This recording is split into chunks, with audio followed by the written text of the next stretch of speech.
دوستو یاد رکھنا، تگڑا اور مضبوط جوان پتہ کون ہوتا ہے؟ جس کی نظریں پوری طرح اس کے کنٹرول میں ہوں۔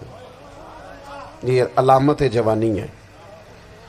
جس آدمی کا پوری طرح، دو لوگ دنیا میں کبھی کوئی کارنامہ سر انجام نہیں دے سکتے، ایک جو حرام کھاتا ہو، ایک جس کی نظر ناپاک ہو۔ محمد بن قاسم جب یہاں آئے تھے نا تو ایک دن بڑے پریشان تھے، تو ایک بزرگ کہنے لگے آپ کیوں پریشان ہیں؟ کہنے لگے راجہ دہر سے مقابلہ ہے اور ہماری فوج تو سندھ کے رستے بھی نہیں جانتی، زبان بھی نہیں جانتی، لڑیں گے کیسے؟ دو چار دن کے بعد ان بزرگوں کی دوبارہ محمد بن قاسم سے ملاقات ہوئی تو بڑے خوش تھے۔ کہا اب آپ کیوں خوش ہیں؟ کہنے لگے وہ میرا مقابلہ نہیں کر سکتا، میں نے تحقیق کر لی ہے۔ کہا کیوں؟ کہنے لگے نظر کا گندہ ہے، اور جو نظر کے گندے ہوتے ہیں وہ میدانوں میں ٹھہرا نہیں کرتے۔ میدان کے لیے نکلنے کے لیے پاک جوانی کی ضرورت ہوتی، تطہیر مزاج ہونا ضروری ہوتا ہے، پاکیزہ افکار اور سچی اور سچی ستھری سوچوں کا ہونا ضروری ہوتا ہے۔ اس لیے فرمایا کہ میرا مقابلہ نہیں کر سکتا۔ حضرت عبداللہ ابن حذافہ کمرے میں تھے تو وزیر کی بیٹی اندر سجی سنوری پہنچ گئی۔ جیسے ہی آپ نے اس کفر کی چال کو دیکھا تو تیمم کر کے نفل شروع کیے۔ وہ ساری رات بیٹھی رہی، رب کا بندہ ساری رات عبادت کرتا رہا۔ عبادت بڑا سہارا ہے، مصلی بڑا سہارا ہے اللہ کے بندوں۔ صبح دروازہ کھولا، وزیر نے اپنی بچی سے پوچھنا چاہتا تھا رزلٹ کیا نکلا، تو وہ کہنے لگی پیچھے ہٹ جا، اب تیرا میرا تعلق کوئی نہیں، میں نے نبی پاک کا کلمہ پڑھ لیا۔ اس نے کہا میں نے بھی زمانہ دیکھا ہے، پر یہ کیا لوگ ہیں، کستوری کے بنے ہوئے، سندل سے دھلے ہوئے، کہ میں ساری رات کمرے میں رہی اور 100 اور 1000 آدمی جس جوان کا مقابلہ نہ کر سکے، اتنا طاقتور جوان کمرے میں رہا اور اس نے نظر اٹھا کے نہ دیکھا۔ او کچا رنگے للاری والا جڑا چڑھدا تے لیندا رہندا ہے، اے عشق تیرے دا رنگ محمد چڑھیا پھر نہیں لیندا۔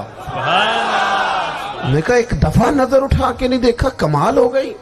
اتنے بڑے لوگ، اتنی بڑی سعادت مندی، فیروز بختی، معاملہ فہمی حد ہو گئی۔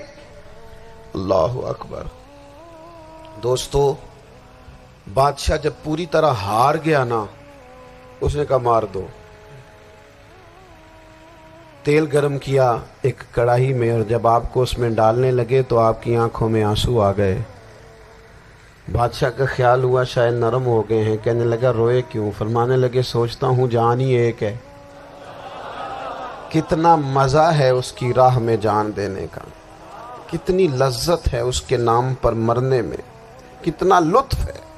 جے تو چڑھیا اتے دار بھی نہیں تے جے تو وکیا عشق بازار بھی نہیں، تے ایڈا سستا سودا پیار بھی نہیں، تے ایڈا سستا لبدا یار بھی نہیں۔ کئی جنگل گانے پیندے نہیں، کئی دوزخ لنگنے پیندے نہیں، جے وہ اس ملوں بھی مل جاوے، ایدوں سستا ہور بپار بھی نہیں۔ تے کچھ سمجھ نہ آوے لوکاں نوں وہ کادے نال شہید کرے، ڈٹھی یار دے ہاتھ تلوار بھی نہیں، پر او دا خالی جاندہ وار بھی نہیں۔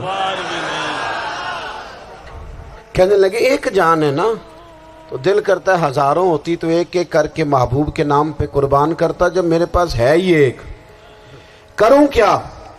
حضرت عبداللہ ابن حذافہ رضی اللہ تعالیٰ عنہ جب روئے اور بادشاہ نے یہ بات سنی تو بادشاہ اٹھ کے کھڑا ہو گیا، سارے وزیروں مشیروں کو کہنے لگا تم نے کہا تھا نا بندہ ضائع کرنے والا نہیں، یہ بھی ضائع کرنے والا نہیں۔ کہنے لگا میرا ماتھا چومو، تم جیسے لوگوں کو قتل نہیں کرنا چاہیے، آزاد کرنا چاہیے۔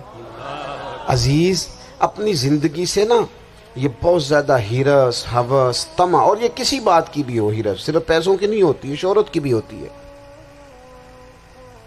یہ بیماری انسان کو اقتدار کی بھی ہوتی ہے، تعریف کی بھی بیماری ہوتی ہے، یہ سارے نقص ہوتے ہیں لوگوں کو، اور معاذ اللہ بعض جبوں کبوں کے اندر بھی ہوتے ہیں، وہاں بھی پنپتے ہیں۔ اپنی زندگی جب تک اس سادگی میں نہیں لاؤ گے جو رسول پاک نے عطا فرمائی ہے، جب لوگ آسانیوں میں پوری طرح الجھ گئے تو پھر وہ دور ہوئے اور کفر چڑھ گیا۔ دوسری بات، اللہ کے محبوب صلی اللہ تعالی علیہ وسلم کی محبت ہم سے تقاضا کرتی ہے کہ ہم اس مشن کے لیے کام کریں جس مشن کے لیے رسول پاک نے کام فرمایا ہے۔ ہم سارے کام بڑی مضبوطی سے، سوچ سمجھ کے، تدبر سے، حکمت سے، تقاضوں کو مد نظر رکھتے ہوئے کرتے ہیں سارے کام۔ دین کے کام میں ہمارا مزاج نہیں ہوتا، او ہو جائے گا جی، آپ بسم اللہ پڑھیں جی، شروع کریں جی۔ آپ تقاضوں کو سمجھیں، چیزوں کو دبائیں نہیں، چیزوں پر غور کریں۔ کسی کے ذہن کی سطح پر سوال ابھرتا ہے، اس کا تسلی بخش جواب دیں۔ اپنی زندگی میں دین کے کام کے لیے اپنے آپ کو وقف کریں، اور دین کے کام کے بہت سارے پہلو ہیں۔ ہزاروں لوگوں کو قرآن پاک ٹھیک پڑھنا نہیں آتا، ہزارہ لوگ ہیں جو قرآن مجید کے مطالب سے آگاہ نہیں ہیں،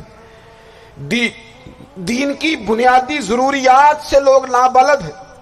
میں آپ کو کس طرح یہ بات سمجھاؤں کہ ہزاروں کی تعداد میں طلاقیں اس لیے ہوتی ہیں کہ مردوں کو طلاق کے مسئلے نہیں آتے، انہیں پتہ نہیں ہے کہ مجھے حقوق زوجین کے معاملے میں کیسے چلنا۔ ڈھیر سارے گھروں میں تباہی اس لیے ہے کہ تربیت اولاد کا دینی منہج ہمیں نہیں پتا۔ اپنا حصہ ملائیں دین کے کام میں۔ ایک آدمی کو اگر تو نمازی کرنے میں کامیاب ہو گیا، تیری زندگی بدل گئی۔ وہ دین بیزار لوگ جو ہمارے بیچ بیٹھ کے ہماری نوجوان نسل کو پگڑی اور داڑھی کا نام لے کے بنیادی طور پر دین سے دور کرتے، ایسے نوجوانوں کو دین کا پیغام محبت دے کر دین کے قریب کرنا ہماری ڈیوٹیوں کا حصہ ہے۔ ہمیں ذمہ داری کا احساس کرنا پڑے گا، ہمیں یہ خاص قدم اٹھانا پڑے گا، توجہ دینی پڑے گی۔